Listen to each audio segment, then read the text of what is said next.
Hello friends and neighbors, my name is Lawrence and this is the language of water. In this video, I want to talk about the fact that I don't believe in natural artistic ability. I really don't think that there's any such thing. Also, I'm going to talk over another time-lapse video so that you have something to watch while I'm talking. If that interests you, please click the subscribe button below and continue watching. I don't really believe in any natural ability, artistic, athletic, musical, and I'll tell you why. I grew up in a very musical family. We all sing, we all play at least one instrument. When I got to the age where I could sing in choirs, which was about 12 years old, teachers and students would ask me, "Who's your voice teacher?" Because I had a freakishly adult voice by the time I was 12. And so because of that, I really stood out compared to other kids. And I didn't have a voice teacher. So, their response was, "Oh, you don't have one? Wow, you're a natural singer. That's amazing. Lucky you." And the truth was, I was not a natural singer. My mom sang, and she played the piano, and she played the guitar. She did all three of those things really well. And she taught me and my brothers how to speak and how to sing simultaneously. I had to hold the melody line to a song while she harmonized when I was 4 years old. We used to practice that. I could harmonize to her melody line when I was 5 years old.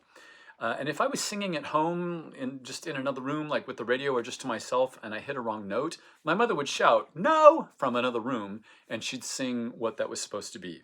My brothers and I had constant feedback about our singing. And on top of that, we were always singing, like all day long, all of us. So for example, when my mom was cooking, one of my brothers would grab a guitar and we'd sing in 3-part harmony while she cooked. So I get to be 12 years old, and let's say I've sung 2 hours per day for the previous 7 years. 2 hours a day times 365 days a year is 730 hours. Times 7 years is over 5,000 hours of singing, which most children have not done by the age of 12. So I joined this choir. Everyone's amazed at my musical ability that came out of nowhere with no training at all. That's what it looked like to people. But it wasn't true at all. I really believe it's the same thing with people who appear to have natural artistic ability.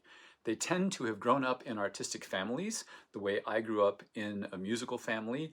And if not that, art was strongly supported in the homes they grew up in. There were always plenty of art supplies on hand, where some families might sit down and watch TV or play a board game together. They would do art. They'd do amateur art contests either between themselves or in their local communities if they were sponsored. Instead of going to a ball game, they might go to an art gallery or a museum. I've watched hundreds of YouTube watercolor videos. And one of the underlying themes that I've noticed among the people who do art for a living is that there was early childhood support for art. If you did not have that early support, that does not mean that you're not a natural artist. And really, who cares if there is such a thing as a natural artist, if some people are born to it and some people can learn it? Because at the end of the day, art is a learnable skill. I also want to say, if you belong to an online or in-person group of artists, do not compare yourself to others. You have no idea how much time and money other people have had to throw at their artistic endeavors. And if you have a regular day job and you have children and who knows what else, you're not going to be able to put the same time and money into doing art or learning art the way that a well-off retired person could. Just compare yourself to yourself. Save all of your watercolor art.